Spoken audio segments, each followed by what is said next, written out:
speaker is Ms. Karen Hoffman.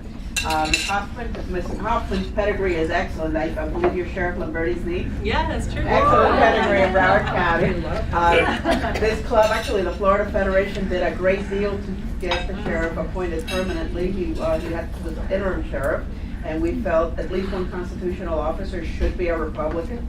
There were a lot of people who said, oh, he can't get reelected in Broward. Or maybe it just wasn't good politics too. But anyway, we did get him appointed up permanently, and we're very glad we did. Now, Ms. Hoffman is working with a group called DC Works for Us. DC Works for Us holds the proposition that DC works for us. We don't work for them. We send them to Washington. You do wonder sometimes. We send them to Washington. They're supposed to represent our point of view, our wishes, our likes, our dislikes, and that's not mob rule. That's electing somebody who thinks like you to go to Washington and do what you might do in their stead. It's a representative democracy. It's not like we are yielding our right to vote, our right to decide to them. It's not, and they need to figure that out. And one of the things she's going to talk about is that we don't have a great deal of confidence in them, or at least in some of them, especially if you're represented by the person Mr. Lowry is running against, or the other person that Mr. Lynch is running against, and certainly not the person Colonel West is running against. She's been working very hard on this. It's a national campaign, but she heads it up here. And we appreciate it when citizens stand up and take that kind of initiative. That's what this country is all about, and that's what any free country is all about. The citizens deciding as opposed to the citizens yielding their right to think for themselves and act.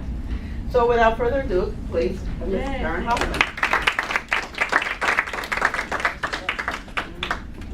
You're a hard act to follow. I said it's like I think we could just have her mailed. I mean that is phenomenal, because that's exactly at the passion behind it. You have and set the stage as where our whole governmental system is just flopped over, and people have flopped over, just turning over their rights, their who they are, the decisions, all that, turning it over to the government. So with that, I am very blessed to be. Al Lamberti is my husband's uncle, and known him forever. In fact, the first time I met the whole family was at a get-together with he and at that time his fiancee Holly. They at their house, and I was very nervous. I met my husband when I was 16, so you can imagine meeting this guy's big family, and I have a tiny family. But I'm very blessed because I have a great, a tiny family, but very committed to. At the dinner table growing up, and I'm an only child of two only children, okay? So our conversations at dinner all the time was politics and religion, the two things you're not normally supposed to talk about. And but it was great though, because for one thing, it's like, understanding why you believe what you believe, and there's no two more important discussions to talk about.